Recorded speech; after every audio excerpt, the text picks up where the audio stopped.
I'd like to welcome everyone.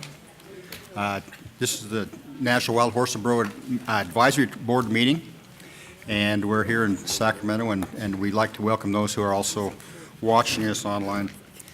I'd like to, at this point, we'll have some introductions from the board. What I'd like to do is start with we have 3 new members, and if we could start with Sue, we'll go through, and if you can spend 30 seconds, give us just your entire resume, and let us know a little bit of your background. My name is Sue McDonald. All of my career has been at the University of Pennsylvania Veterinary School at New Bolton Center in Pennsylvania, where I've worked in research, clinical work, as well as teaching in the area of horse reproduction and behavior. I come from northeastern Pennsylvania, a dairy farming family. Grew up in 4-H activities, mostly with cattle. But our family also had horses for the kids. Thank you. Dr. Coop. My name's Cope from Salmon, Idaho. I've been a practicing veterinarian since '75, been salmon since '77. Was foolish enough to put my name on a ballot in 2000, and the people there were equally foolish and elected me county commissioner, which is a role I've held for the last 13 and a half years, but I'll be done with that in another 8 months. I'm not running again. But I guess I'm going to stay involved in at least some public affairs, including this one. So glad to be here and good to meet you. Fred. My name is Fred Wool. I'm from Harrison, Arkansas. I'm a horse trainer. I've been involved with horses for almost 40 years. I have Mustangs at the house, and I'm very pleased to be a part of this board. And I'd like to mention, let's see, Fred will be representing public interest equine behavior. Dr. Cope will be natural resources management, and Dr. McDonald will be wild horse and burro research. So those will be their respective advocacy roles that they will play on the board. And with that, let's go ahead and start down with Tim. We'll introduce the remaining board. Hi, Tim Harvey. I'm the Humane Advocate seat. John Fallon, I'm a rancher in northern Nevada, representing livestock. Callie Hendrickson from Colorado as the one of the public interest representatives. I'm Rick Danver from Wyoming. I'm the wildlife management advocate. Go ahead. I guess I'm part of the board. You're part of us, yeah. Greg Shoup, I'm the Deputy Assistant Director for Resources and Planning in the BLM Washington office, sitting in for Ed Robertson. I'm the designated federal official. We like to call him a DFO. Okay. I'm Boyd Spratling. I represent veterinary medicine on the board, and I'm from Death, Nevada. Hi, I'm June Sewing. I'm from Cedar City, Utah, and I represent the Wild Horse and Burro Advocacy. Good morning. I'm Dean Bolstad, Senior Advisor on the Washington Office Wild Horse and Burro staff. In part this morning, I'm sitting in for Joan Guilfoyle, but Joan will, the division chief for the program, but Joan will be joining us through the telephone system, so she'll be here also. Okay, then we have a few other introductions to make. Tom Furley from the Forest Service, if you wouldn't mind standing so we can all see who you are. Morning. Barry Emler, another of our representatives from the Forest Service.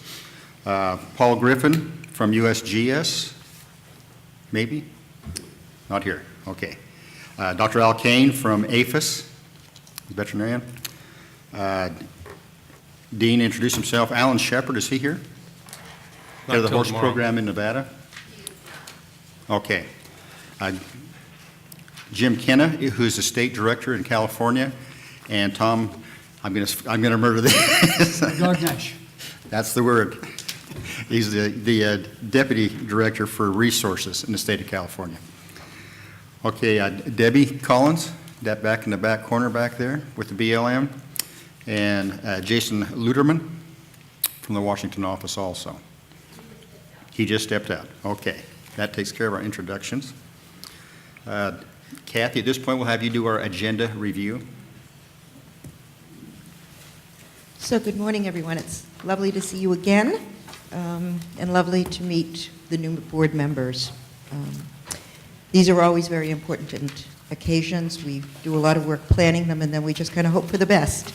So today, when I finish, Greg Shoup will say a few words, and then our California representatives, Jim and Tom, will tell us a little bit about the California program.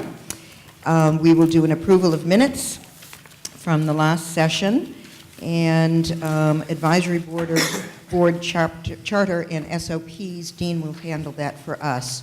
As he mentioned, Joan is joining us by phone. She's had a family emergency. She will be joining us to talk about the response to the advisory board recommendations from the last meeting.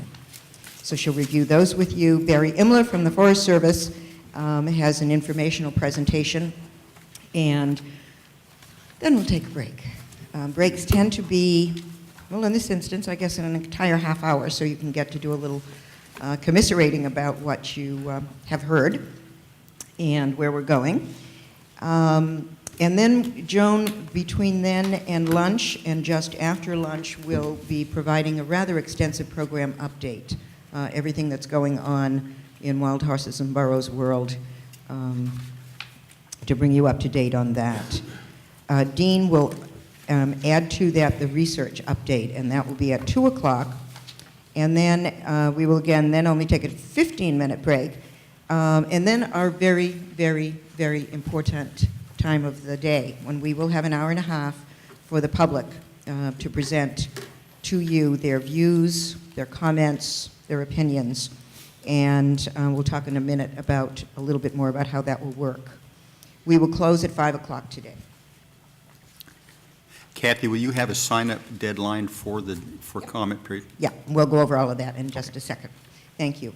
So in the morning, we will again begin at 8 o'clock. We have a presentation on population surveys by Paul Griffiths from the USGS. We have a shelter update with a couple of representatives here for about an hour. And then we will spend an hour and 45 minutes on the various adoption initiatives that are ongoing, supported by or conducted by or supported by BLM. A very, very important topic. We'll take lunch, and then the afternoon is yours. There will be you talking to yourselves about your working groups, where they're going, where they're headed, and where you may need additional participants in some of the groups. And then your open discussion and recommendations to the BLM. It is very important for everyone, and I'm now going to turn to the public room and welcome you. It's very important for everyone that we, at 5 o'clock tomorrow, not so much today, but at 5 o'clock tomorrow, half of this room needs to be vacated quickly. So we'll kind of remind you then, but we're going to be getting out pretty quick at the end of tomorrow. So since this is, I addressed the board initially, as you know, because this is essentially a board meeting with public attendance. But we do have, we did this a couple of years ago, we do have some rules of the room that we put together, and I want to share those. Is this actually working? Okay. So these rules are obviously primarily so that work can be accomplished, voices can be heard, and respect can be paid. And kind of in a nutshell, if I had 3 rules, that's what they would be, but I've got 10. So, it does say in the rules that most of this is a meeting of the board, which is why everybody kind of really directs themselves to the board, and sorry for our backs to you when that occurs. It does say that there will be 1 hour set aside for public comment. We do have an hour and a half set aside. There is a sign-up sheet at the back of the room. So please let us know if you are interested in providing comment. You can also leave written comment. And once we know exactly how many people we have, we just divide up the time equally. We tend to get, what, Ginger, about 3 minutes apiece? Yeah. And so, so we'll see. But if there's 5 minutes apiece, that's fine. So just sign up and we can make sure we do the math correctly. So we do have seating. If you need to stand, there are designated areas to do that. That is partly because this is live streamed, and we need to make sure that the folks who are listening and watching online can actually see what's going on, as opposed to those of us who are standing up. So, and if you brought cameras or something, you can actually sit in the front row and keep your camera space right within that blue strip. You can also have, there's a blue, everywhere we have a blue strip. That means that you can stand a camera there. That keeps you out of the sight of the live stream cameraing. This very bold, I'm not even sure what color to call it, tape is really the line that distinguishes the board meeting from the public session. And so unless you are specifically invited by the chair of the board to approach the board, you're going to stay on that side of the line. Okay? I won't go through all of these. I know you can all read. But we don't want microphones or cameras placed up in the board section. Let's show mutual respect. That includes, oh yes, I forgot to do mine. If you haven't already turned off your cell phone, please do so. And just kind of minimize the amount of conversation that goes on so that we can hear the formal board meeting. If you do have handouts, we're very welcoming of receiving those. We can receive them in the back of the room. We will ensure that the board gets those handouts. We ask that you not present them specific to the board yourself by bringing them up to the table. The board generally, during the presentation, your public presentations, won't be commenting as you go through. They really are in a listening mode. Their lack of comment doesn't mean that they don't agree with you or do agree with you. It simply means that that's the way we've chosen to handle it. So they won't be entering into a dialogue. Lastly, we're committed to ensuring that these rules work for you in your interest and in our board's interest. So we'll be happy to work with you during the next couple of days on that. And thank you again for your participation, both online and here. And I think, Boyd, unless you can think of anything else, I'm going to turn it back to you. Thank you very much, Kathy. I'm going to already foul up your agenda by taking just a moment to recognize former board members who just rotated off the board. First of all, Jim Stephenson, who is from Yakima, Washington, and represented and came as an employee from the Yakima tribe up there, had a lot of resource background and contributed a lot to what was going up in that area and relating that to the Wild Horse and Burro program. Of course, also Dr. Robert Bray from Virginia, a professor emeritus, I guess, essentially at Pomona in California. But he contributed very, very important information to the research projects and to the view of proposed research. And we will miss him, but we expect you have some shoes to fill there, Sue. So he did a great job for us, and we appreciate his service. And Julie Gleason, who is the co-chair, she's from Las Vegas, had a lot of background, extensive background in horses, in equine, but also in resources themselves, served on the Southern Nevada Mojave Resource Advisory Council. And she brought a lot to the table, and I will personally miss her because she was excellent at corresponding with the remaining part of the board and information back and forth from the Washington office. So we'll miss her, and we thank them all three for their service to the program. And with that, Greg, we'll have an update from your office. Thank you. So I just want to actually, just a personal remark for you guys. I just want to tell you how glad I am to be here to actually meet you guys in person. I'm actually very excited to be able to spend a little bit of time working with you guys and hear what you have to say. I can tell you this, that the people who work for the BLM, I think almost one for one, we all work for the BLM because multiple use management is hard. And we kind of like working on hard things as opposed to the easy things, but we get paid to do it. I think it's remarkable that folks like you actually step up and willingly volunteer to engage in a program that's a little bit tough, a little bit complex, a lot of moving pieces. So I want to thank you personally for your willingness to volunteer and help out. We really appreciate it. And especially for the new guys, Sue and Cope and Fred, welcome. Thank you very much for joining the team.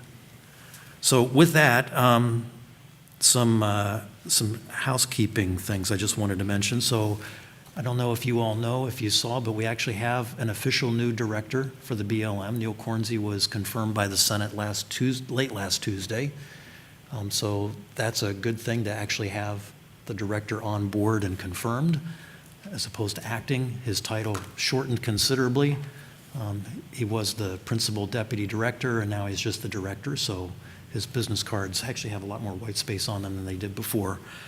No word on the assistant secretary. That confirmation is still pending.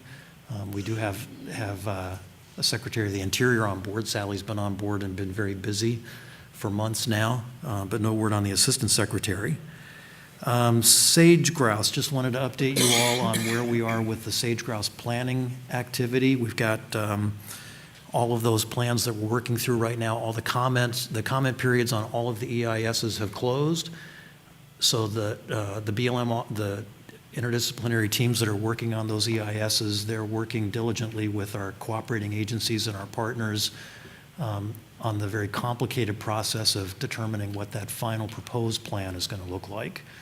And so that process is underway, analyzing comments, figuring out what the proposed plan is going to look like in the end. I can't announce, because I don't know, frankly, when those final plans are going to be published, but I would say that we're still pushing to make sure that we get something out late this summer, early fall at the latest. So stand by for that. The NAS report. A year ago, you guys spent a lot of time talking about the NAS report that was published. In the last year, you haven't heard a lot from us on it, and I know that you and we were expecting that we'd have something in writing that we could provide you by this meeting that would describe for you what it is that we've been busy at. We'd hoped to have something, but we couldn't make that happen in time for the meeting. But to my observation over time, actions speak louder than words, and our intention is that before the meeting is done, you guys will leave here seeing that actually in the last year we've been quietly, but very quietly engaged in the workshop, been very busy at work, getting some things done, getting some things lined up that'll be worked on starting this year and some things in the future. So I expect that the impression you'll have by the time we're done with the meeting is that we've actually been quite active and engaged over this past year. And you'll see that it's not that we've been sitting there on our hands not doing anything. There's been quite a bit that's been underway. What was the next thing? Budget. So I'm going to keep my glasses on for this so I don't get this wrong. So we actually have a budget this year, which is a good thing. It's much better to have a budget than a continuing resolution. The program was funded at the president's budget request of $77 million and a little bit of change. That funding allows the program to continue critical operations and to initiate a number of the NAS-related actions that I referred to that you're going to hear about later. For 2015, the president's budget request is $80 million and change, which includes an increase for even more implementation of NAS-related actions. A lot of that going towards research that you're going to hear about later. And that's all I have for updates from me. Okay. So thank you. And if you don't, I got a few words I want to say about Mr. Kenna. He's next up. Okay, that's May more I? than appropriate. All right. So I want to, next up is Jim Kenna, the state director from California. And a couple of things that you need to know about Jim. For one thing, he's state director in a state that's more than a little complex. I lived in California for 15 years, and I got to know that in California you can't take a step without hitting or bumping into something that's a threatened, endangered, or a sensitive species or something. And there's just a lot of complex issues in California. Jim began his federal career as a wildland firefighter with the Forest Service in Prescott, Arizona, and we have forgiven him for his start with the Forest Service. I apologize to the Forest Service guys, but I have to say stuff like that, you know that. So it began as a wildland firefighter with the Forest Service. Since then, he's actually held numerous key agency positions. Prior to California, he was the Arizona State Director. He was the Associate State Director in Oregon. He had my job in D.C. for a while. He was the Deputy Assistant Director for Resources and Planning in the Washington office. And Jim, I need to talk to you about some gum that I found under the desk. I don't know if that was yours or Bob's, but he was also a budget analyst for the department in Washington, D.C., and a field manager in BLM's Palm Springs field office. He has contributed leadership and planning skills to many important initiatives and conservation efforts for the BLM over the years, coordinating federal, state, and local land use planning processes, balancing community needs, water rights, and conservation in Southern California, a phenomenally large and complex effort that he has going on down there. He's coordinated a national conservation strategy for sagebrush habitats with the Western Association of Fish and Wildlife Agencies and the Western Governors Association. And most recently, he has led the state's efforts at renewable energy development and developed a partnership with California state agencies to coordinate and streamline management of important resources on the coast. We're a coastal management agency now. So with that, Jim Kenna, State Director, California. Just one more, if I can just jump in. Do we have any questions for Greg from the board itself in your report? Okay. Jim, you're on. All right, is this where I cross the orange line? I'll invite you. Well, let me welcome you to California, first and foremost. Beautiful state, beautiful state. Everything from the redwood forest at the north to one of the driest deserts in the world, down in the Colorado Desert in Southern California. And as was mentioned, we have a beautiful coast, so there's a lot to see. Yeah, I've been working for the Bureau of Land Management for a long time. As Greg indicated, I did not leave the gum. I don't chew gum, so it wasn't me. But I did want to talk a little bit about what we do here in California. It's very easy to get overwhelmed or confused by what the Bureau of Land Management does, and it's very, very complex. And there are 50 some odd programs, and you can get wound into our processes very quickly. So what I've found over the years is helpful to do is to say that we really basically do three things. We're about sustainability, and we get some of the toughest sustainability problems that the United States faces. We're about heritage, and that's about the long-term relationship with the American people and how we hand things off generation to generation.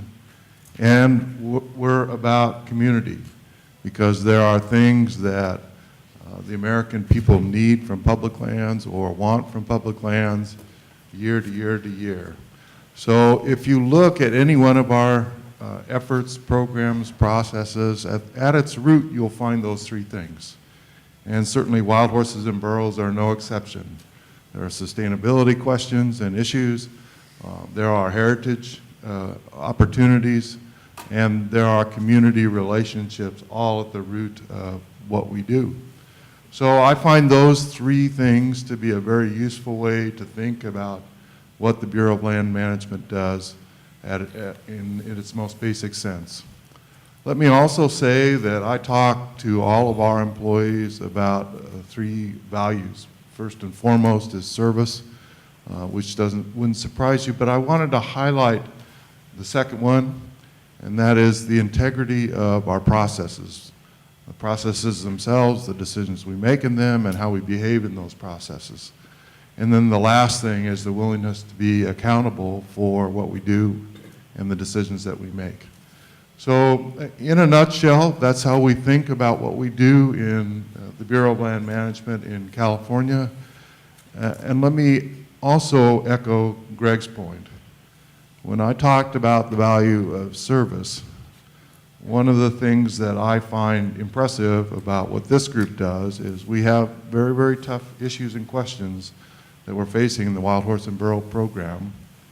And you are giving your service in a very, very tough arena, and you're giving it because you care. So let me add to what Greg said and say thank you. I think what you do is very, very important. And we're at a very, very important time, as Greg indicated, and we've been talking about this as an executive leadership team for the Bureau of Land Management. We're at a very important time where we are going to take some steps that really try and set this program on a sustainable footing, that provide for the heritage that wild horses and burros represent, and that respect all the values that the communities of people that care about it are looking for. So again, thank you for coming to California. I'm going to ask my friend Tom Pogachnik, who some of you know, and I won't try and do the long introduction thing like Greg did, but he has a bit of experience with wild horse and burros, and he is a superb Deputy State Director for Resources. Tom?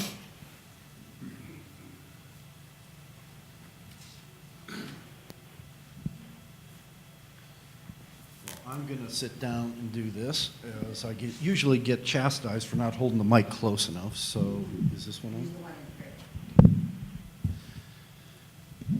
Well, thank you, Chairman Spratling and members of the board. Appreciate the opportunity to come and chat with you guys again. This has been, as Jim said, part of my career. Before I go into the presentation, just to let you know a little bit about my background in the Wild Horse program. I started in the Wild Horse and Burro program in 1986 in the Tonopah Field Office, and from 86 to 91, that's where I served as the field specialist, including doing some of the first fertility control studies on wild horses and burros. In 91, I became the state lead for Nevada as the Wild Horse and Burro lead. In 1993, I moved to the Washington office, became a senior specialist. And then in 1996, I became what was then called the chief of the Wild Horse and Burro program, the current position that Joan Guilfoyle holds. In 2002, I moved to California to become the California lead of the Wild Horse and Burro program.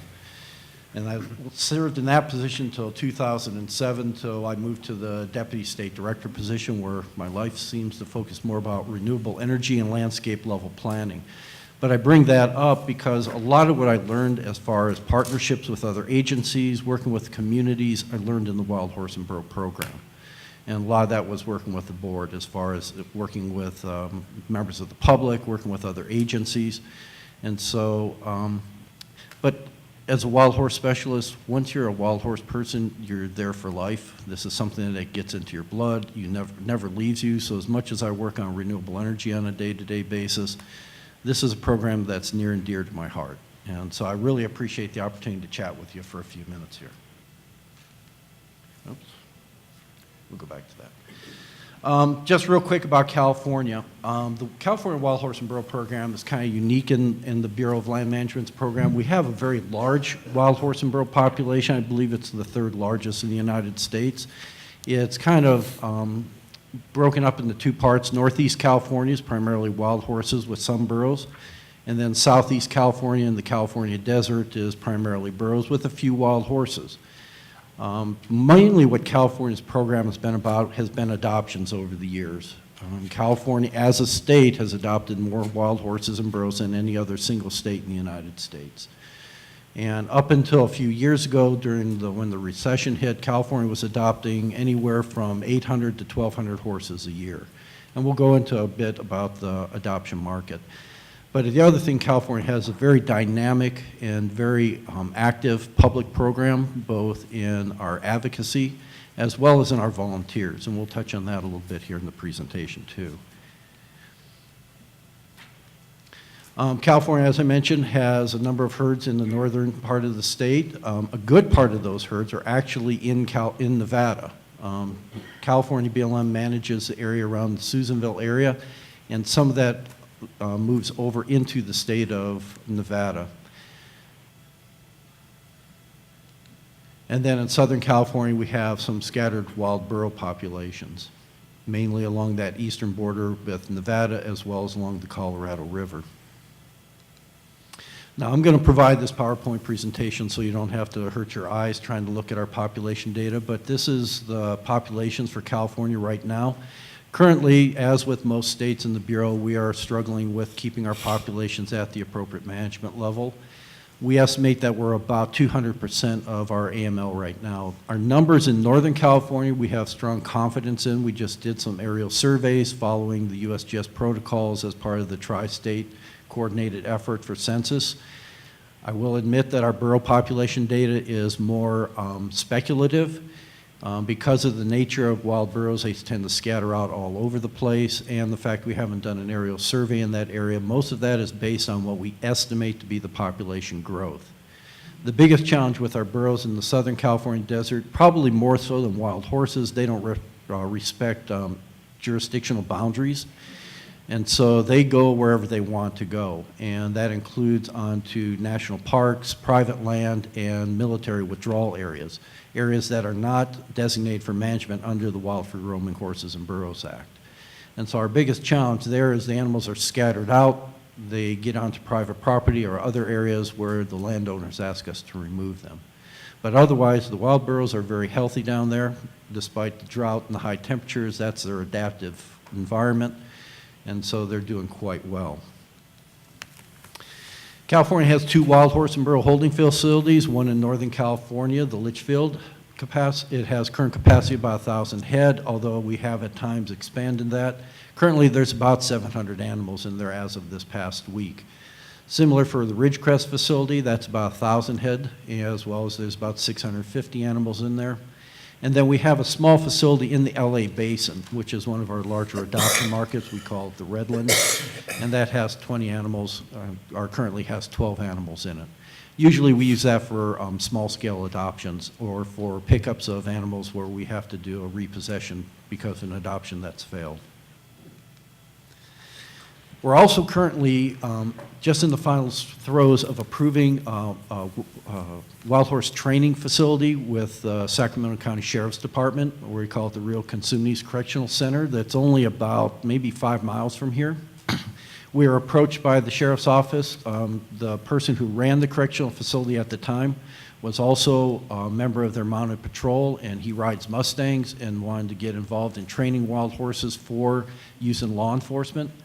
And so we were approached by them. They are currently in the process of constructing that facility. We hope to have it up and running where they can start training using inmate training by 2015. And it's in an area that's right off of Interstate Highways 5 and 99, so it's in a great location for the public to come see wild horses and burros. We're also looking at getting a relationship with UC Davis Veterinary School to provide services out there, both to provide for the health of the animals and as a training facility for young veterinarians. So the location is really good for the wild horses, for folks to come see the animals if they choose to adopt, to be able to do that. It's a good place for the correctional center to bring in those training operations. As I mentioned in adoptions, nationwide, the adoption trend, as you know, has kind of fallen. It's kind of nosedived here over the years. And in California, it's done the same. When I first came to the state in 2002, we adopted about 1,200 animals, and we've seen a steady decline. It's kind of plateaued out at about 250 or so animals a year, but not nearly as what we had hoped it would be, and it's proven to be non-sustainable. There's a number of reasons for that. The recession had a huge impact on the affordability of keeping horses in this state. The price of hay in California is fairly high. Of course, the price of veterinary care can be fairly high in the state. And so that's been a deterrent, as well as the fact we're seeing some general social changes where fewer people are growing up in that kind of an agricultural environment where they're interested in having horses and being tied to the land. And so we're not seeing nearly as many younger folks coming into being adopters in this state. And so we're hoping to be able to, with some improved education, maybe some training through the correctional facility to make animals more available and be able to increase those numbers. But with the changes in the state, I'm not sure that we'll be able to see those numbers of 1,000 head a year ever come back again. A lot of our adoptions are done in partnership, which, as I mentioned earlier, is one of the keys in California. Every other year we do an adoption in Napa. It's called Napa Mustang Days. That adoption is actually carried forward by our volunteers. BLM simply brings the horses and does the adoptions. All the promotion, the facility, the promotion work, and everything else is done by our volunteers, and it's been a very successful program for educating the public about wild horses in general. While we don't adopt a lot of animals there, we tend to get a lot of people attend the event.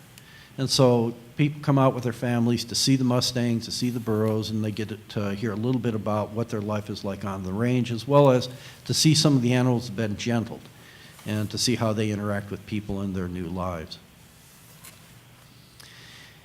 In addition, we have other partnerships, including with the Border Patrol. We've been gentling a number of animals.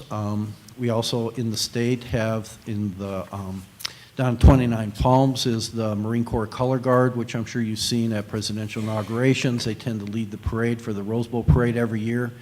and we work with the Marine Corps there. We also work with the military, where the Marines are adopting burros for their mountain training facility that's out of Bridgeport, California, where they use burros for packing into the mountains as they've trained for at work in Afghanistan. As well as on Fort Irwin, they've constructed a training facility for folks going to overseas, an Afghan village where they've adopted a number of burros that they spend their lives being basically standing around looking like burros in an Afghan village. And so the military's been a great partner with us in the state, as well as the Border Patrol, where we do patrol a very long border with Mexico, and they use Mustangs there too. Another great partnership has been the Backcountry Horsemen. They sponsor an adoption event every year. Matter of fact, we just had an adoption event down in Norco here about a month ago, where we adopted, I believe it was 30-some animals.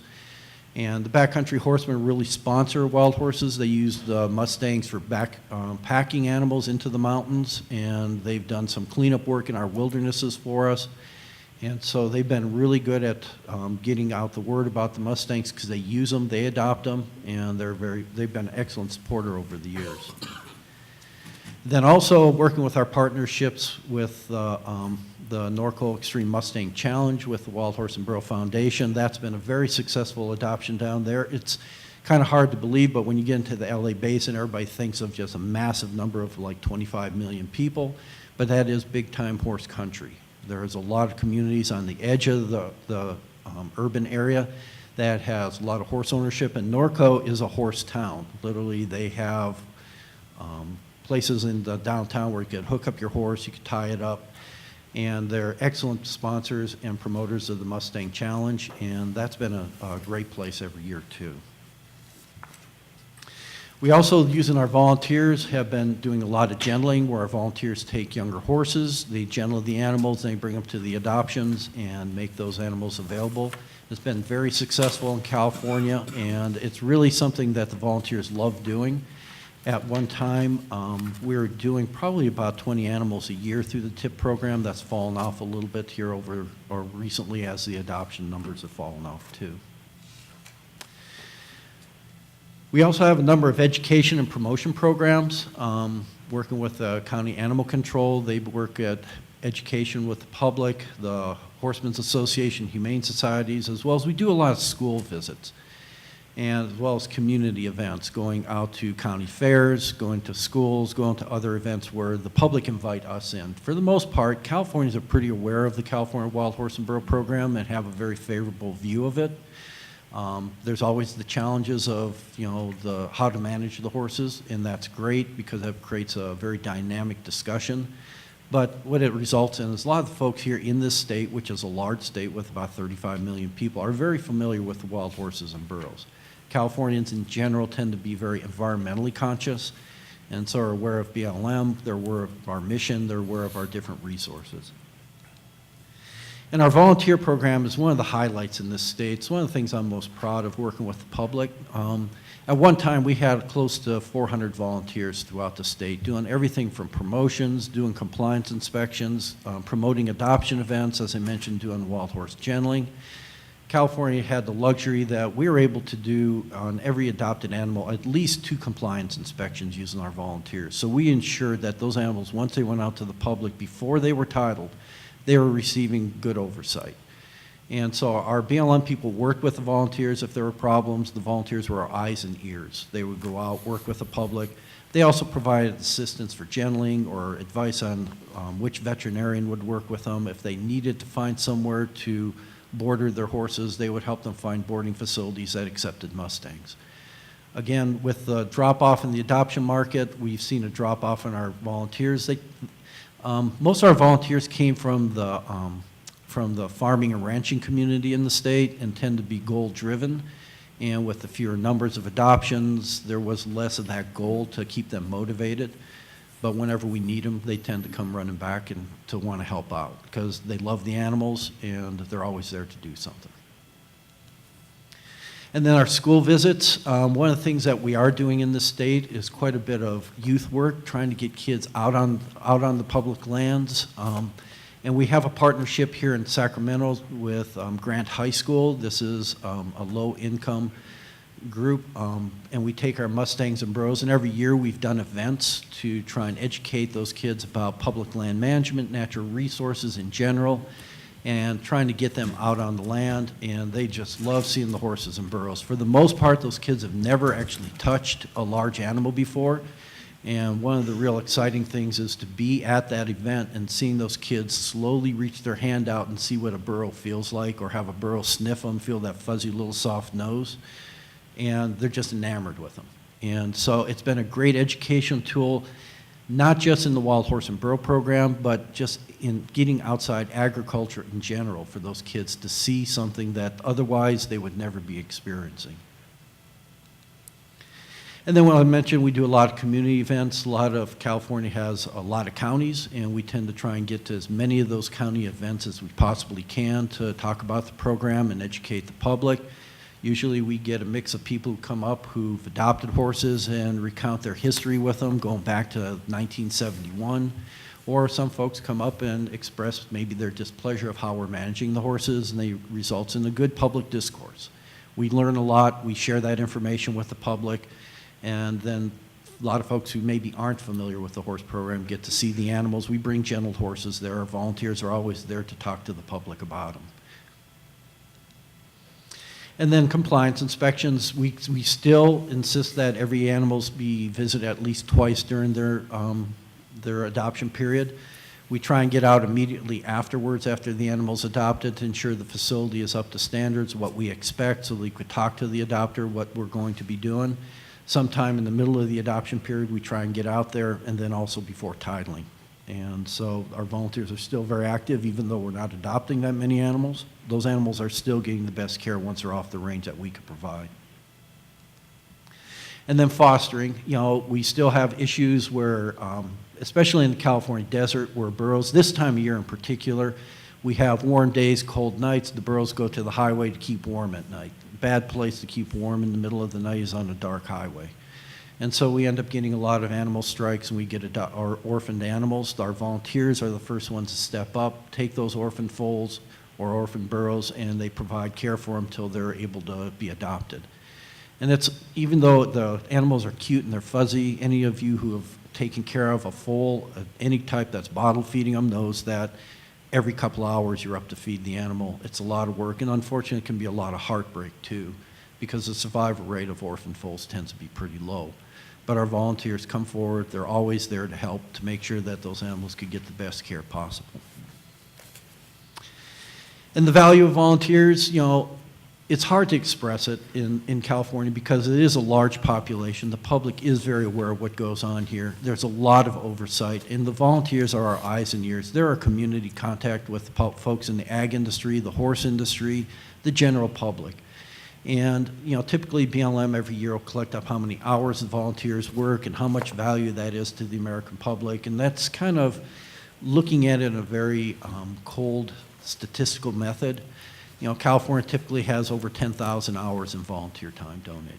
And that equates to a lot of money saving the taxpayers. But more so what it results in is a lot of good community outreach, good care of the animals. And it also is part of California's aspect of doing this community collaboration partnership that we do, whether it be in renewable energy, where we're working with our sister agencies and the public and doing landscape level planning, or working in the Wild Horse and Burro program with on the range discussions or off the range. That's an important part of what we do, is having those volunteers being out there to communicate and be able to understand what we do. They provide a lot of hours here recently, as well as then, as I mentioned, the value amounts. We have a number of upcoming events here. You can take a look at that list, including the Extreme Mustang Makeover in May.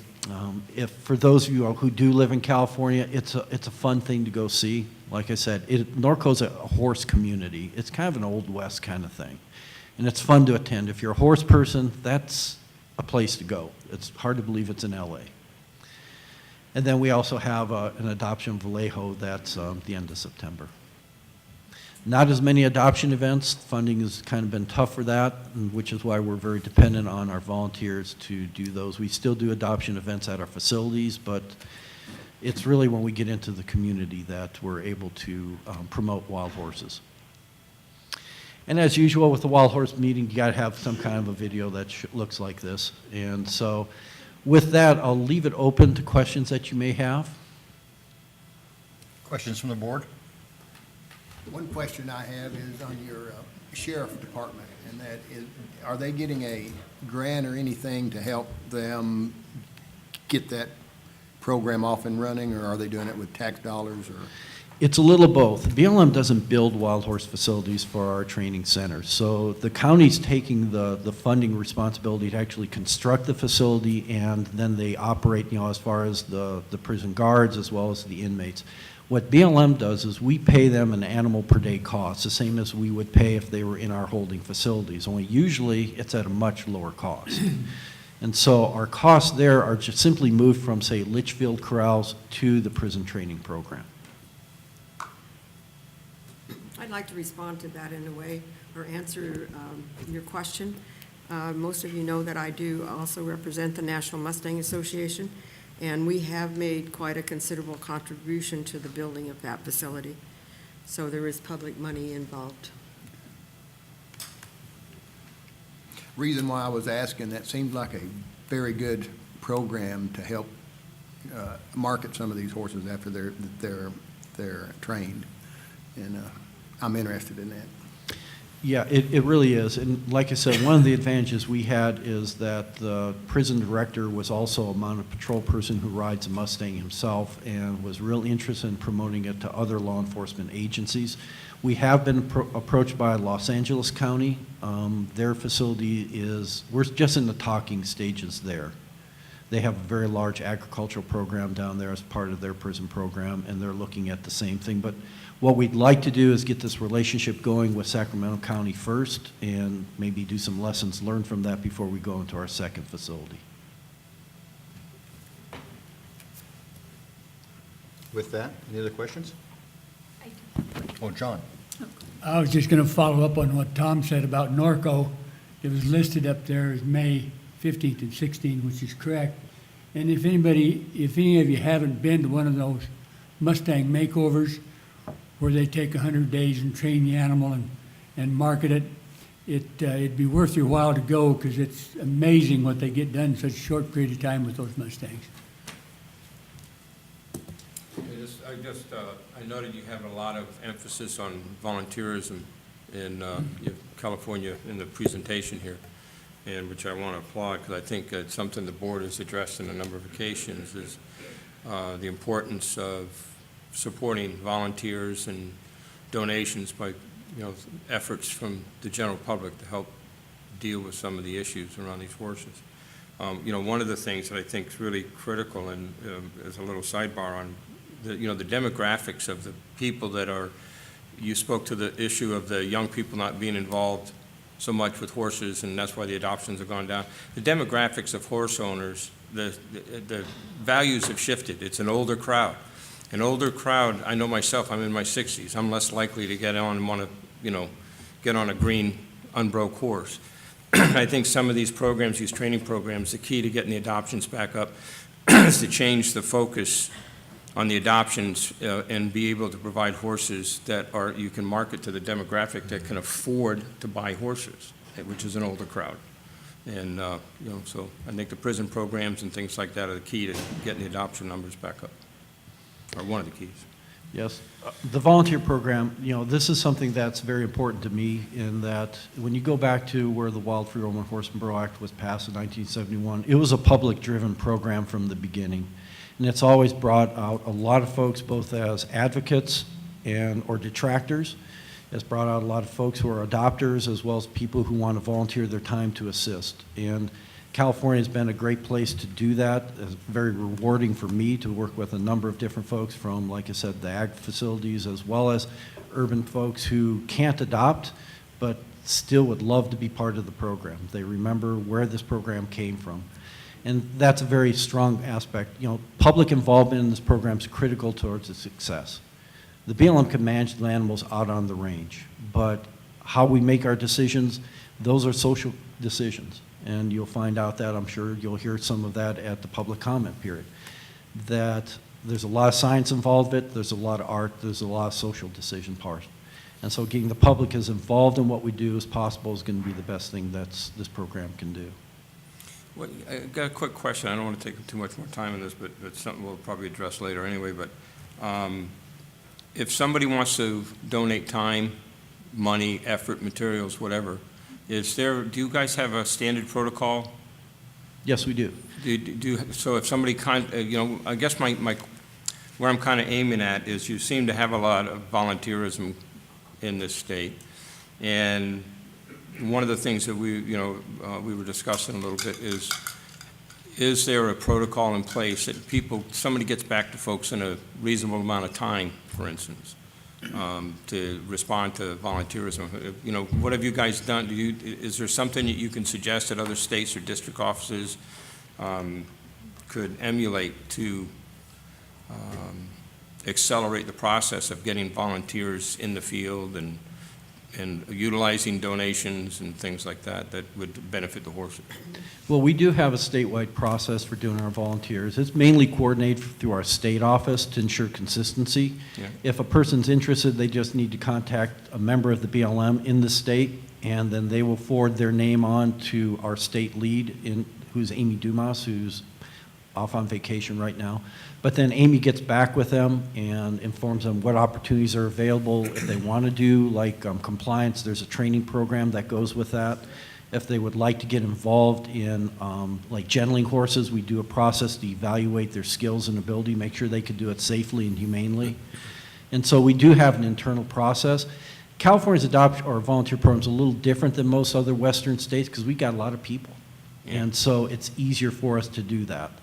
And we have had discussions nationwide. There are other volunteer programs in the U.S., but again, because we have 35 million people kind of stuffed into a relatively small area, it does afford us more opportunity. Yeah. Thank you. Go ahead, Kel. Yeah.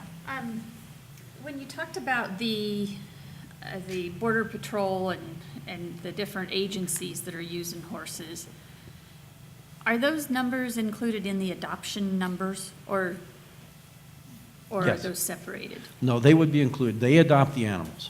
Okay, so they've actually adopted them? Yes, they do. Okay. They go through the same process as any adopter would, Okay. filing for a private maintenance and care agreement, then getting the adoption. Okay. And the other thing is, as you were talking a little bit about the different educational opportunities, and I think you mentioned farm and ranch days and that kind of stuff, and I, growing up in the 4-H world and that kind of thing, did a lot of that. And the thing that I see, farmers markets and that kind of thing, is that with the animals in particular, whether it's a goat, a horse, or a cow, or anything else, lots of times the conversation around that animal in those events is how cute and cuddly and wonderful that they are. We have a really hard time remembering to help those people understand what it takes to keep that animal that way and healthy, and their environment that they've got to come from, and in this case, the rangeland, the health, and that kind of thing. Is there a significant focus on what it takes to keep those animals healthy out on the range? Yes, there is. When we take our TIP program horses to an adoption event, the actual adopter, the volunteer who trained them, they will provide that information as far as what it took to actually take that animal from green to a gentled horse. And they're educated through communication with BLM as far as the on-the-range management. But typically our volunteers, at least with the adoption program, have kept away from the controversies they get into allocations of resources between livestock or wild horses. And they focus primarily on the animal itself that they have in hand. That's, in their mind, that's their focus, making sure that animal is well cared for. You bring up a good point as to how to educate people a little bit more through the public, and I think that's something that the board probably could address, is getting more of that communication going. Well, and I think that, I mean, there's no need to bring up the allocation of resources. It's the health of the range. Mm-hmm. If it's abused, and in this climate out here, I mean, maybe I'm too close to the coast to be saying that, but anyway, in the arid West as a whole, once that resource is depleted, and especially the way that it can be when they're around minimal water facilities, it doesn't come back, period. Or if it does, it's it's not useful or palatable feed. It is your noxious weeds and that kind of thing, let alone your soil erosion and that kind of thing. So I guess I would ask that there be a range component to that, what it takes to have a healthy range, and how that management, it doesn't matter about the allocation of resources. It doesn't matter if it's a horse, an elk, a deer, a cow. It doesn't matter. It needs to be well taken care of. I would ask that there's that kind of education. Good point. Thank you very much for that. With that, thank you, Tom. It was very informative. We appreciate it. And I'll be around the next couple of days, so if you have any other questions, feel free to grab them.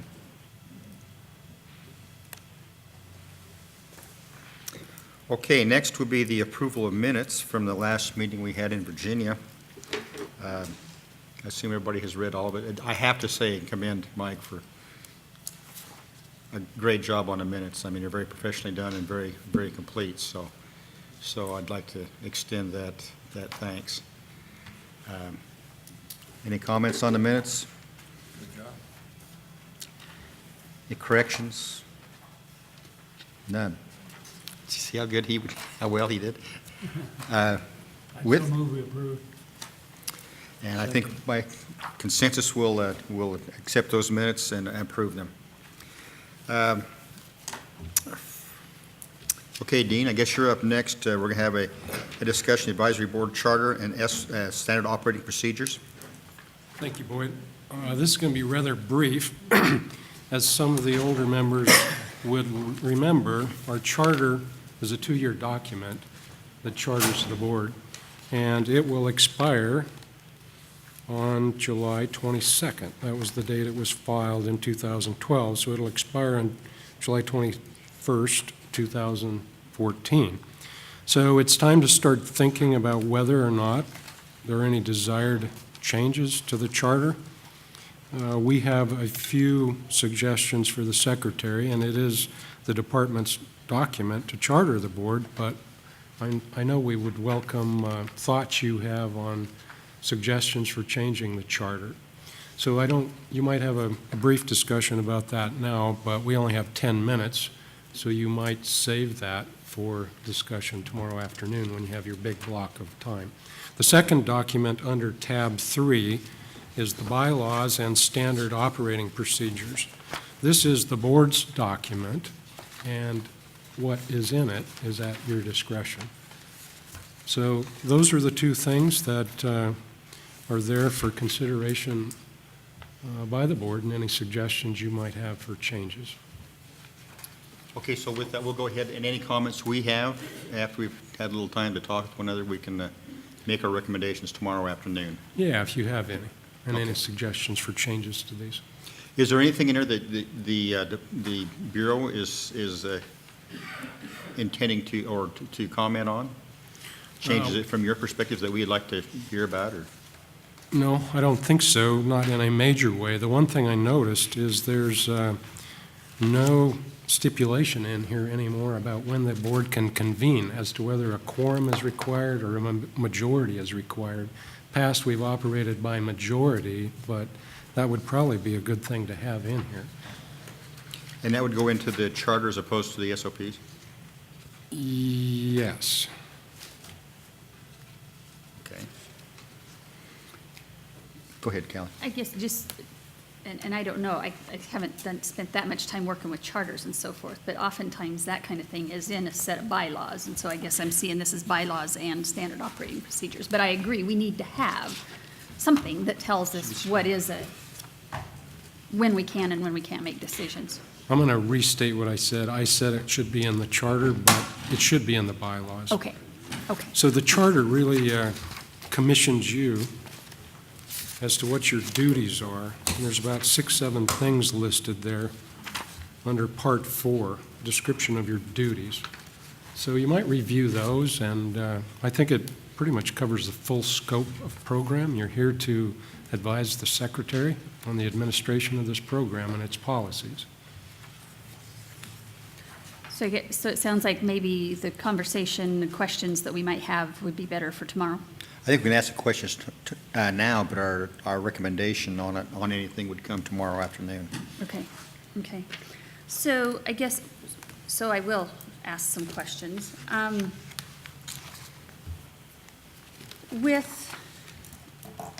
Do we know, I mean, in here it talks about its estimated annual operating costs. Do we know how close that is, what it's cost us the last few years? It talks about it's $128,500 is an estimated cost for the board, plus, let's see, that's including all direct and indirect expenses and 0.5 staff years. Do we have any idea how close we're getting above or below that number? We have a WSBS code that we call it, that we code to for our labor devoted to organizing and preparing and being at these meetings. And that same code is used for your travel. So I'd suggest with our new system that it's pretty close. Okay, so do you know, you probably don't know that off the top of your head. I'd like to see what that number is. So if we can get that down the road, appreciate it. Okay, well, that'll have to come from our budget analyst. Yeah, that's what I figured. I wasn't going to ask you for that off the top of your head, Dean. Sure. I'm not even going to guess. Okay. I guess the other question is, so as I read it, it talks about it will become, or the termination is the board will become inactive 2 years from the date of the charter. Originally, was this board intended to be continuing, ongoing from now on? Or was it to do something specific, recommendations, no need to have it until we need a specific input recommendations again? In the beginning, I think the board was chartered with a kind of a one-time job. The board was there, they delivered a report. Then Director Cy Jamison convened another board in like 1990. They had a specific task to advise on a strategic plan for the Bureau. They developed a report, and then the board ended. But since recent time here, we've had a continuous board to help us with the continuing challenges in the program. So it can be a one-time task-oriented thing, or the secretary has chosen to reappoint the board and reconstitute it every 2 years.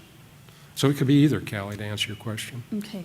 Well, and I think it's valid to, I would suggest that we do talk more about it tomorrow as to what the board's recommendations are, but I have to confess right now, I've become very frustrated, and poor Dean caught the brunt of that the other day with my frustration with this board, and I apologize for that, Dean, because you shouldn't have been the one to have to take that. But it is extremely frustrating, and I think maybe part of that is maybe we don't understand, it seems like we're here to ask and, to give actual input, but it doesn't seem like it's going anywhere. And just to do a little bit of my venting, in that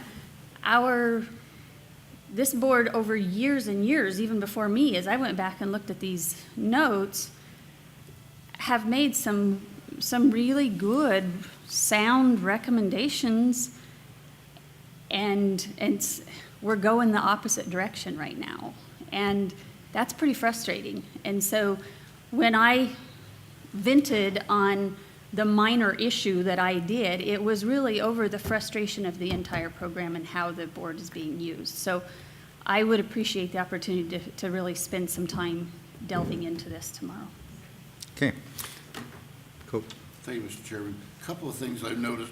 I believe we have a conflict with 10 and 11, where 10 says the duration is continuing, but 11 has a termination. Is that not due to the fact that I believe the Federal Advisory Committee Act requires a termination clause within it? So even if you intend to carry on, I think there has to be a finite period of time that the committee is chartered for. Is that correct? That's correct.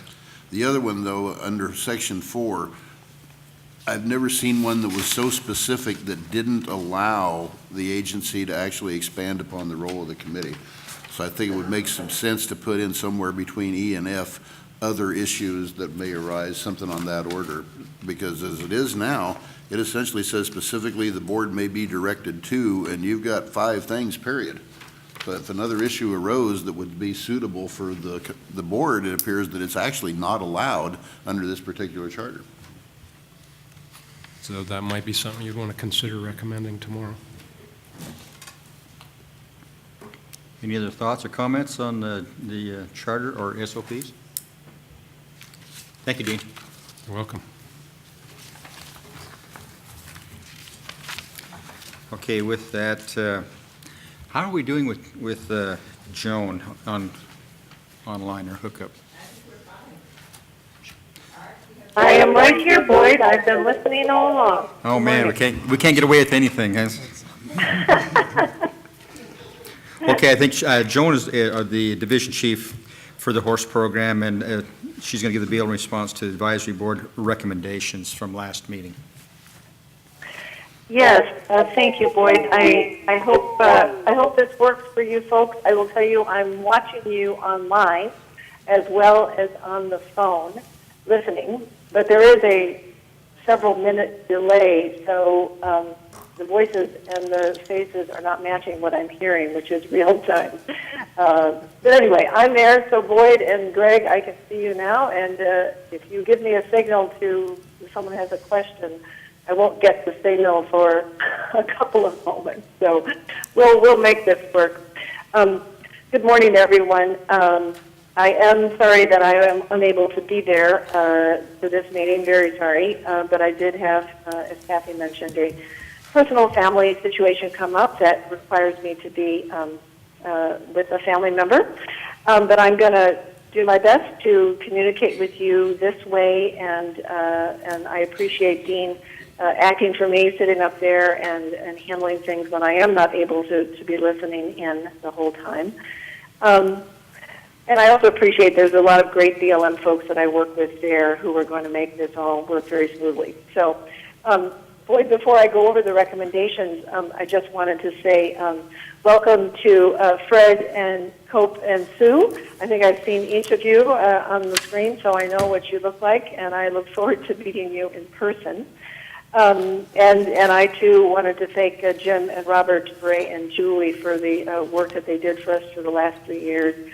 It was wonderful. We appreciated it very much. So thank you to the 3 who have stepped up to the plate to help us, and thank you to the 3 who have recently left us. We have sent them some gifts and certificates, in appreciation because we really do appreciate the work of the board so much.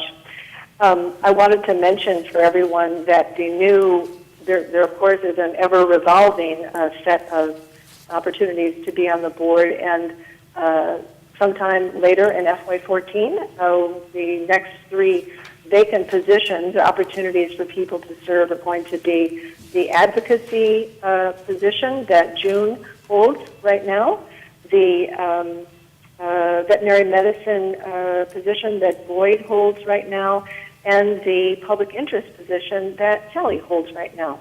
So, of course, folks are always welcome to reapply, and other folks are invited to put their names in the hat. All of that information will be coming out in a Federal Register notice at some point, and I encourage everyone who's interested in playing this role for us, which is so important, to do so, to throw their name in the hat and go through the panel, et cetera, and the decision hopefully will come out sooner this time so we can give more notice than we were able to give to Fred and Robert and Sue. I appreciate your patience so much in that process. It was frustrating for us as well, but we appreciate your being able to come up to the meeting and show up there. So thank you so much for that.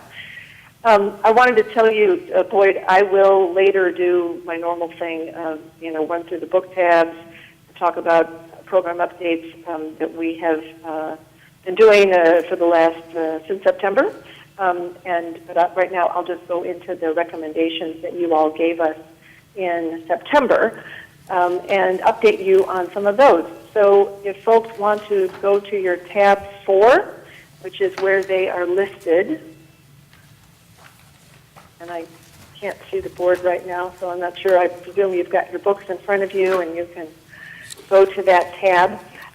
As folks remember, that meeting in September was held specifically for the NAS report and our response to it and getting your input into it, which was very important. And those are the bulk of the comments and recommendations that you gave us back then. And as Greg said, I will be speaking during the program update starting at 10:30 your time, how we have incorporated the recommendations from the NAS and from you into what we've already been doing and the things that are done, that we've finished that are related to the NAS, and the things that we plan to do relative to the NAS. So let me walk you quickly through these recommendations that are in your tab 4. And since I'm going to be going into a lot of detail later about the specificity of the recommendations, I think just so I don't repeat myself later, what I'd like to do here is kind of update you on anything that is different that's here and go into the specifics about the NAS when I get to that later. As you folks know, we sent this to you, our response to your recommendations on November 12th. So you've had them for a while, and that is the same document that you see in your book. So let me go through this recommendation. And by the way, it's very convenient that the NAS findings are listed in your recommendation document under tab 4, because I'll bet you none of you brought that large NAS report with you to this meeting, but the findings are here, which is very convenient for us. So I'm going to go to just run through the recommendations, and it's hard for me to know if you have a question since of the time delay.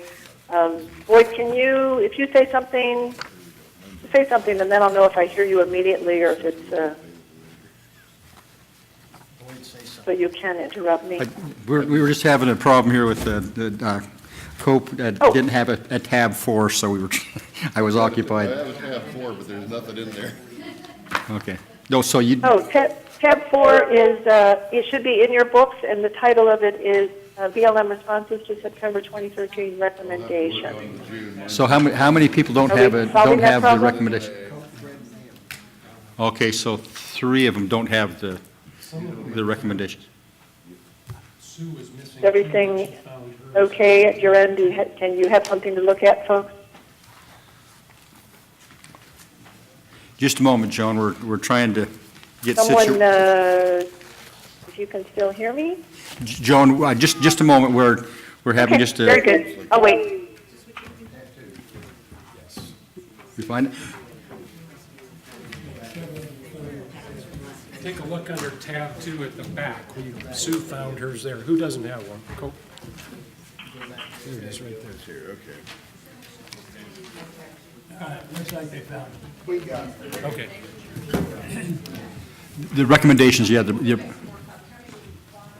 Have you got them then, folks? We've got it in a different place. Okay, Joan, we're through our difficulties, and we're ready to listen to you again. Okay, very good. So let me just repeat. Much of the detail in this recommendation document I will be covering when I really talk about what we're doing as a result of the NAS and incorporating their comments.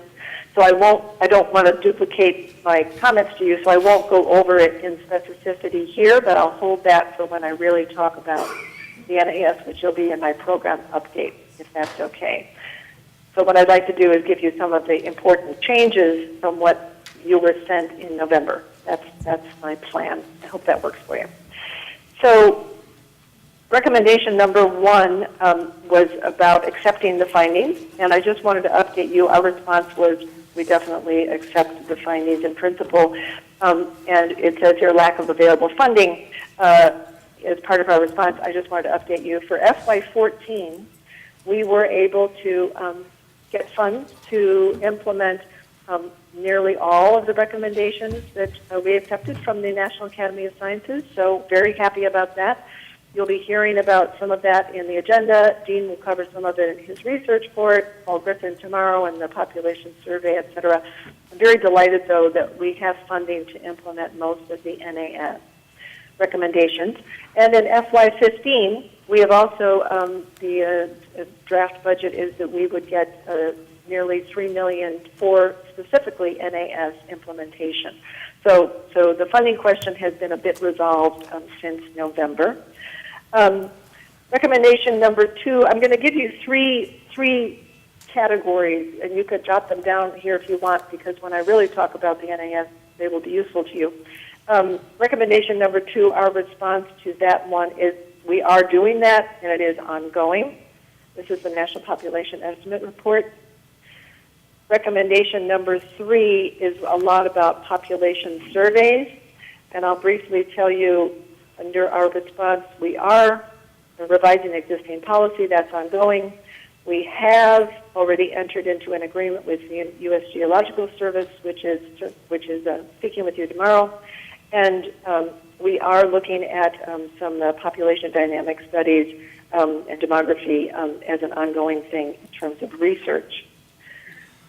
If you go to recommendation number 4. Joan, could I come in for just a moment? That is something, this is about, of course, the growth of the populations on the range. How do we deal with excess numbers? This is of high concern for many people, including us. And I just wanted to elaborate on our BLM response there to say what is being said there is still true. You should be looking at page 2, recommendation number 4. Can't tell if you're all with us because there's a delay on the screen here. Our response was that those are the criteria that we're mostly using to determine removal. Joan? Property, Joan? public health and safety. Yes, go ahead. Hey, sorry, we're waving and doing various things, but Boyd wanted to get a word in. Just so that the public probably is not aware of every one of those recommendations as you're going through them.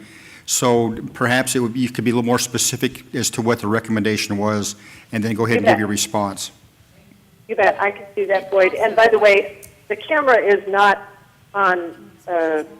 Maybe it's best to put the camera on Boyd so I can see him, because right now it's on 2 people who are not talking, obviously. And so if you're waving at me, I can't see that. So maybe put it on somebody who will be the waver, remembering that there's a couple of minute delay from your waving and me seeing you wave. I think that's the best we can do. All right. Okay, here we go. All right, I'll start over. Recommendation number 1 was based on the first 2 findings of the NAS. This is going to take longer than 10 minutes, folks, so we're aware. I know we're a little ahead of schedule. So the first 2 NAS findings that we have are, number 1, management of free-ranging horses and burros is not based on rigorous population monitoring procedures. NAS finding number 2 is on the basis of the information provided to the NAS committee. The statistics on the national population side cannot be considered scientifically rigorous. So the recommendation that you gave us, the board gave us, was that you recommend we accept these findings. Our response was, we do. Any questions on recommendation number 1? You could say it and I can hear it right away. I think we're okay, Joan. Okay. Recommendation number 2 was that the board recommended that the survey data at the HMA level and procedures used to modify the survey data to generate population estimates be made readily available to the public to improve transparency and public trust in the program. Our response to you was yes, this is we agree, and we are expanding our estimation reporting to include the survey method used, the population estimates that have a confidence limit to them, and whether we modify the survey method for an HMA when the surveys are completed. And I'll tell you more about that myself in a moment when we do the NAS thing later on, and then Paul Griffin will talk about that a little bit tomorrow. Recommendation number 3 was that you recommended we develop kind of consistent protocols for how frequently surveys are conducted and ensure that resources are available to the field to kind of maintain a survey schedule. I will say we also agree with that, and this year we have the right resources financial in place for the field, as well as our USGS agreement to help the field determine what is the best method for each HMA before it is surveyed. So we're using the method that will give us the least number of unseen or uncounted animals. We are revising our policy to go along with this now that we have the USGS methods kind of more firmly in place. We've done some training of staff to get them more experienced, and our USGS person is going out with the field. You'll hear a lot more about that tomorrow. I guess that's the basic answer about this. We have some ongoing research that is going to be talked about by Dean tomorrow that is relative to this recommendation number 3. How are we doing? Are we still good, Boyd? We're doing well. Go ahead. Okay. Just a minute, just one moment, Joan. The next NAS finding, number 3, that you wanted to speak about, their finding was horse populations are growing at 15 to 20% a year. Recommendation number 4 from you to us was that the board acknowledges that the populations are increasing and recommends that we continue with procedures to deal with the excess annual increase. Our response was, at the time, yes, due to limited budgets and holding space, which has not changed tremendously, although we are making some efforts to work on reduced cost of holding, obviously. We right now are having a process by which we are choosing which animals need to be removed based on private property concerns, public health and safety issues, and court orders. And I will talk more about that during my program update, was kind of expanding on what our plans are for FY14 in that arena. The next NAS finding number 4, was that management practices are facilitating high horse population growth rates. Recommendation 5 from you to us about that finding was that you applaud the BLM for holding the population numbers below the carrying capacity, which helps maintain rangeland health and healthy animals. Our response to you was thank you. We do remain committed to working toward AML, which I think is what you were talking about, Kelly, a moment ago, obviously. Finding number 5 from the NAS talks about self-limitation and how self-limitation is a way that things go on the range when there's smaller quantities of forage available. The animals get in poorer body condition. There's decreased natality and survival. Your recommendation to us that you agreed that this is not really an option because it has a high probability of damaging the rangelands and affects other uses, including wildlife, etc. Our response to you on this one was that we concur with the board. NAS finding number 6 was that predation will not typically control population growth rates of free-ranging horses. Your recommendation to us was you agreed, and our response to you is we also agreed. NAS finding number 7 was about fertility control. It says basically the most promising ones are free-ranging horses and burros are PDP vaccines, Gonocon vaccine, and chemical vasectomy. Your recommendation to us about this finding was that you recommended that no options for population growth suppression be eliminated from consideration. And our response to you is we absolutely concur with that. We want to have any methods that can help us with population growth suppression on the incredible variety of HMAs that we have looked into, researched, studied enough so that we know the population level effect. But nothing is, we want to hear from all the potential people who can help us with this. And as you know, we did issue a request for information in September. We issued a request for applications. I believe it was in March.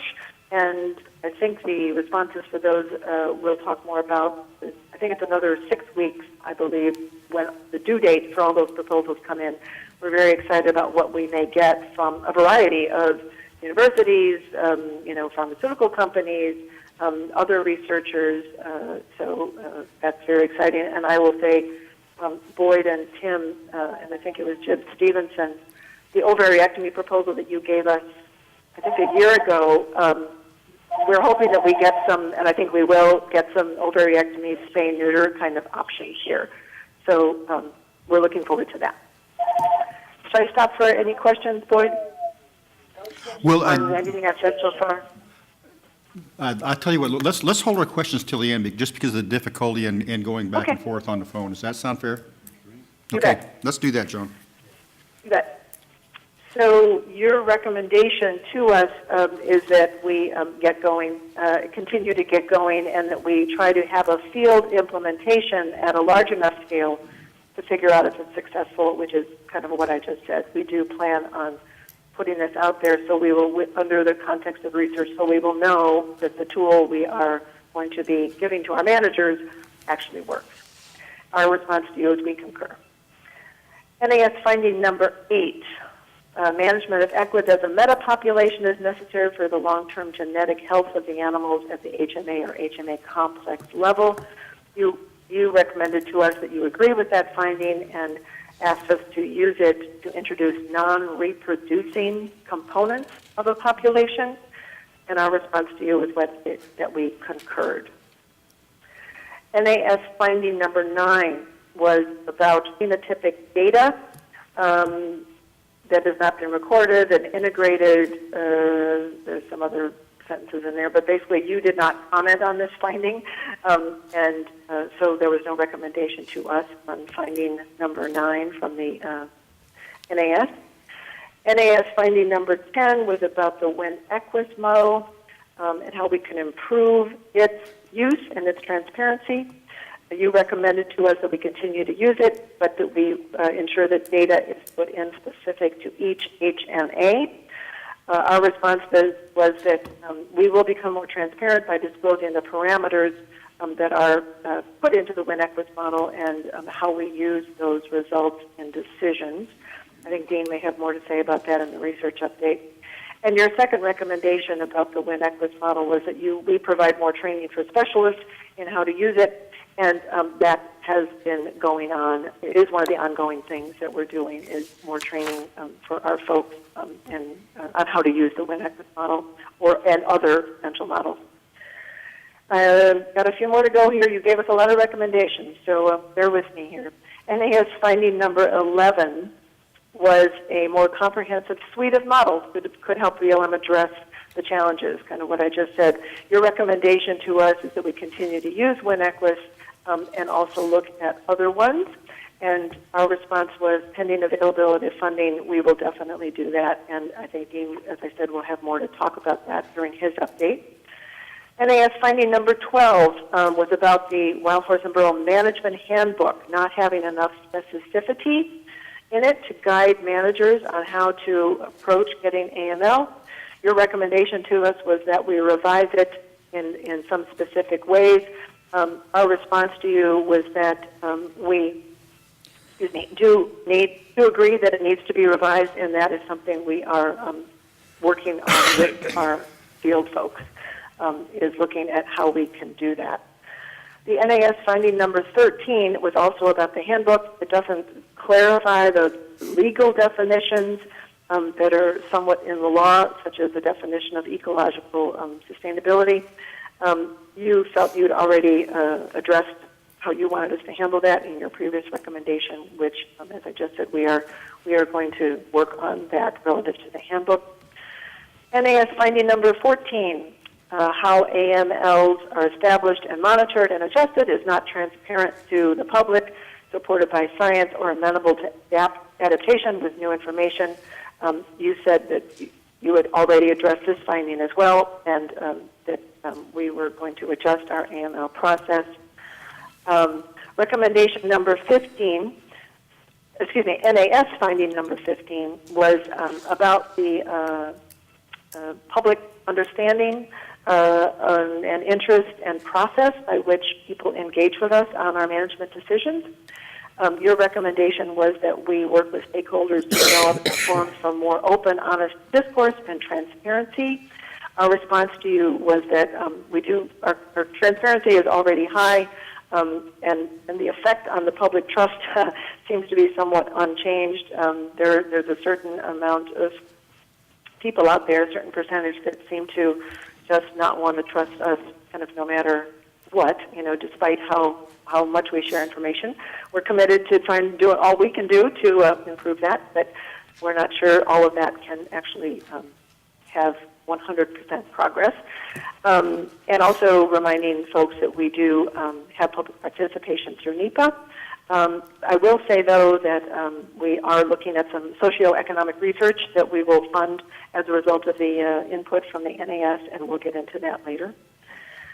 So we want to shift the way of doing that as well, which actually we already started doing last August when we had a workshop down in Carson City about the PVC shade issue. Was a public involvement workshop we held to kind of demonstrate that different kind of process that we're instituting. NAS finding number 16 says tools already exist for the BLM to use in addressing challenges. You agreed with that finding and just left it as written. Those are all the NAS ones. Boy, there are still about 6 more that are related to other topics. Would you like to stop here and deal with the NAS ones, or should I finish off the list? Maybe we could stop right there and just we have a few questions on the NAS recommendations and responses. Go. Thank you, Mr. Chairman. I'm a little confused, Joan, by NAS finding number 4 and the recommendation number 5. They don't appear to fit, and I wasn't in on that discussion to see what the recommendation actually was, but it doesn't, to me, they don't go together. It's almost oxymoronic, where the recommendation says you're facilitating horse population growth rates that are too high, which will overpopulate the range, and the recommendation says, hey, you're doing a good job holding them down. Huh? Well, first of all, was that you, Cope, speaking, or Fred? That was Cope. Okay, thanks. I don't know your voice yet. First of all, the language that you see in the recommendation itself comes straight from the board. So if there are any questions about that, Boyd could help explain. But one thing you'll see we do tomorrow is try very hard to clarify what your recommendation is so that we can respond in as clear a way as possible. I think what's going on with this set, NAS finding 3, recommendation 4, and then our response to it, plus NAS finding 4, your recommendation, and our response to it, I think there's a recognition that, horse populations are growing at 15-20% a year with a confirmation by the NAS of what the BLM has been saying for many years. So we appreciate that they confirmed from a scientific basis that it is true. What we're trying to say there is, even knowing that, we do not have, there are restrictions on financially and somewhat in holding space opportunities to address that issue in the way that the program has been addressing it, I would say, for many years, which is remove and, try to not have them go into holding and have them get adopted. NAS finding number 4 is, saying, really, we have been removing animals thinking that was, a path to the future that was going to be sustainable. And the NAS finding is actually saying when you remove animals, there can be a rebounding effect where they kind of, more, it does not limit the number of foals that are then born or have a reducing effect. And when I'm done with this, I'm going to ask if Dean wants to weigh in on any of that piece, because he was on one of the teams that analyzed the NAS report very carefully. Recommendation number 5, the board is saying that is what they said. They were saying they recognize, I guess, that we are doing the best job we can. And that we are trying to get to AML. I think that's my best explanation, Cope, about what that looks like. Okay, that makes a little Does more that sense. help? Thanks, Joan. Appreciate that. Joan, this is Boyd. I think we may have lost something in interpretation of recommendation number 5. Because when I first read that recommendation on this list and your responses, it confused me also. It doesn't, we misinterpreted how that recommendation was meant or intended. So we will address that, or if we, as a board, tomorrow afternoon, we talk about our concerns. Does that sound fair? That sounds great. Sure, that's, Yes. The You're way asking the me, way yes. I recall Sorry, this, somebody asked. basically what we said was, yeah, if, it's probably true that if you left the horse populations out there to really large numbers, their conditions would decline and foal production would reduce. And so by taking them off and keeping a smaller population, we're allowing them to be in better condition and produce more foals. But I think what we were saying is we would like that to continue because we think keeping the overall population on the range down is better for the environment, for everything concerned, than it is to let them build and have sort of try to do some kind of density-dependent population regulation, which involves in possibly deteriorated range and certainly poor animal condition. So I think that's why we're saying we applaud the BLM for holding the numbers down below carrying capacity. So I like to say, why don't we address that in our concerns, and we can move through this agenda item, but I think we need to clarify perhaps what we meant by that recommendation from the board, so it's on the record correctly. Okay, Joan, would you go ahead and go through the remaining recommendations? You bet, I'd be happy to.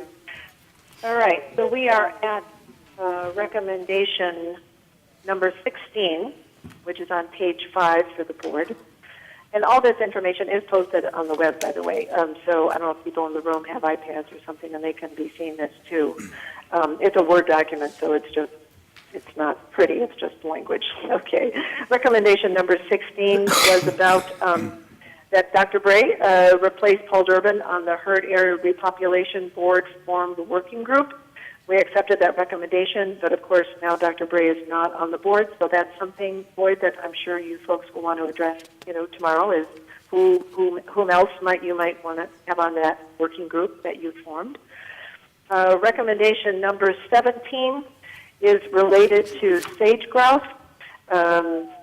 asking us to, evaluate whether the current EIS, includes evaluating the consequences of leaving wild horses on the range, and if it doesn't, that you recommend that we complete one that addresses the issues associated with not removing excess animals from the range, with special consideration given to where the HMAs overlap with priority sage grouse habitat. And our response to you was that we will continue to work with the BLM sage grouse conservation side of the house to ensure that impacts of wild horses and burros on sage grouse habitat are being evaluated, particularly in the sage grouse EISs for affected geographic areas. Greg mentioned that a little bit in his intro. Recommendation number 8 was that John Fallon and Rick Danver replace Gary Zakotnik and Paul Durbin on the board-formed resources working group, and we accept that recommendation. Recommendation number 19 was that the board recommends that BLM allow time on the agenda at the next board meeting for members of the board-formed public comment working group to provide an overview of public commentary. The agenda is really co-developed by the board, and as you folks know, there is a section tomorrow for the working groups to report out, and that's the process, and that public comment working group, certainly I know Boyd will be inviting them to report out on whatever they would like to report out on. Recommendation number 20, the board recommended that BLM allow time at future board meetings for an informal, quote, roundtable session to allow for interaction between the board and members of the public. Our response to that is that we are responsible for coordinating the meeting agenda with the chairs during the official meeting time.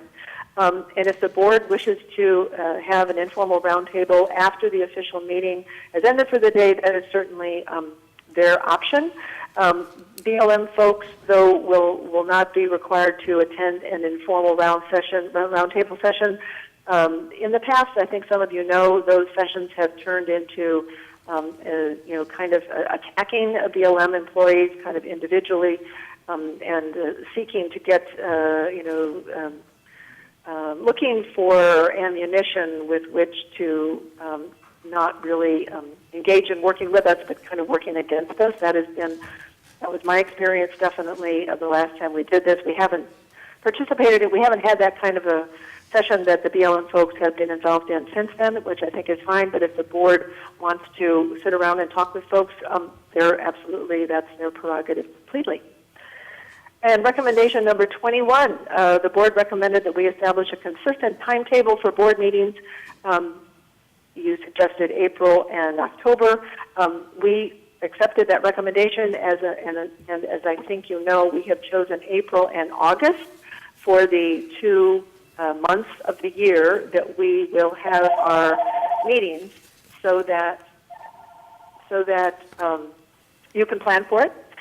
We want to give you the months as well in advance, and then we will work on the specific dates within the months of April and August with you, so that it's a little easier for everyone to plan for the meetings. That is all I have on recommendations, Boyd. Okay, we appreciate that, and we'll be hearing from you again after the break on the program update. Thank you, Joan. You bet. Hey, Boyd, I don't have a copy here in my book of the recommendations with the BLM responses. It's just our recommendations. And I noticed some of the members have in writing the responses as well. In my copy that I have does not have the responses, so I'd like that because there's a lot to keep track of. I think Deborah did say she would copy those. Is that correct? Okay, great. So we'll get that. I'm going to get a copy of my book, yeah. Thank you. Callie. So I guess I have some questions for Joan. Are we doing questions or on these, or? Okay, let me, the Forest Service, we're a little bit behind on their update. Okay. Could we, I think it would be fair to go ahead and formulate those questions at our concerns for tomorrow afternoon. Okay, Does that sound fair? that's fine. Yeah, there was also a couple of statements of concern that we made along with our recommendations. Is Joan going to address those now or later? We had 2 statements of concern that we expressed at the last one. One was for more timely responses from the BLM to requests, and another one that requests that the BLM develop a system for recording board recommendations and monitoring progress in implementing those recommendations. And I think that addresses what Callie was speaking to earlier. We make recommendations, and we would like to see if there's some way to monitor where those recommendations, when the BLM accepts them, go from acceptance and into implementation. Tim, if I could respond to that, since those weren't formally made during your recommendation, time frame last September. I'm sorry, can you repeat that? You came in garbled there. I couldn't understand you. Sure, sorry. Those areas of concern you mentioned, Tim, did not become a formal recommendation, which is why they're not in the document that should be in your book, which I guess Debbie's going to give the updated response back, so sorry about that. And I would suggest, Boyd, that let's just throw these areas of concern right into the recommendations this time so they don't get omitted. We can talk about that, Tim, but since they're not formally in here, that's why you're not seeing them. Well, they're in my book and right in front of me that I have, and the copy that I have on the recommendations. I'm reading out of my book. From the minutes. Tell me, well, apparently we don't do the same thing. Tell me where in yours, because definitely not in mine. Sorry. I'm in the minutes. I guess Oh, is what it is. That's okay, where, let me go to the minutes. yeah, because that's where our recommendations were in my book. I don't have a set of recommendations in my book, other than the ones that are recorded in the minutes. Maybe I could interject here for just a moment. I see what happened. Yeah. Okay, let me go to the, okay, I've got you now. I see the Yeah, statements of we're just concern. reading from a different set of pages. That's why the confusion's here. Sorry. I see. Yes. You did not get you don't have copies in your book of what we sent you all by email on November 12th. That's the problem. Okay, that's what Debbie's going to get for you. I understand. So let's go to the statements of concern then. Boyd, if you want to do this now, is this what you want to take the time now? Yeah, let's go ahead and do it. Okay. So statement of concern number 1, which is on page 30 of the minutes. The board would appreciate and request more timely responses from the BLM to their requests. Tim, I know it's been several months, and actually any board member, I'm not sure what this was related to specifically, let me just say my memory is that a couple meetings ago, I committed to you that in terms of the recommendations that you gave us, we would give you our response within a month, because if it's an advisory board, working group, we want to let that working group get active, as quickly as possible. And we have done that, although in September, October, we were about 2 weeks late, I think, in September giving you our responses. But is there anything else you can give me to clarify what that means so I can figure out how to address that? I can't think of anything specific off my top of my head. I know that at the time we were dealing with some frustration on Cali trying to get some information on some issues, and I think it wasn't so much on response to recommendations. I think that what it was that some of the subcommittees looking for information maybe weren't getting things in a timely manner. I can't remember exactly what it was. Tim, let me see if I can interject into that. Sure. I think that perhaps we were looking, as much as anything, just for information for us to have some sort of an update on since we only meet twice a year anyway. Right. That we can see, okay, any recommendations to pass, is there a timeline that things are being implemented, and where are we at with that? I think that was a concern, is are we seeing some sort of implementation, whether it takes a long time for it to happen, or it's just an extended process? I think we're looking for a progress report, Right. Update or report from the. That's my recollection on these two concerns. They were Okay. brought up in regard to information and getting feedback on recommendations that have been accepted as far as what's going on with them. Where are they going? Are they being utilized? That kind of thing. So I think that's where the direction was. If I could, it's hard to see if it's a good time for me to speak, but let me just say, I think that is very doable, and we can do that. I will say, I was going to say this later, but I'll just mention now, we have hired a new person who is unable to be in your meeting because she had a personal situation come up which had her out of the office for 6 weeks, but she'll be back at the end of April. Her name is Sarah, and she's the one who sent you some emails about this board meeting initially. Sarah is going to be the liaison with the advisory board from now on. That was kind of a added-on job to Sally Spencer previously, and Sharon Kipping, who used to work with you. She's retired. So we have had a little turnover in terms of who's working, helping keep things smooth for you. Dean obviously stepped up to the plate with some other staff to help out at this meeting, since we didn't know Sarah was not going to be available till not too long ago. But a progress report, we definitely can talk about that. I think that's reasonable, and that should not be any problem. Statement of concern number 2 is that going back in time, or are we just talking about the ones that are current, the recommendations? Can you give me a little feedback on that one? Yeah, I think it's just in regard to all of our recommendations that we've made over the years.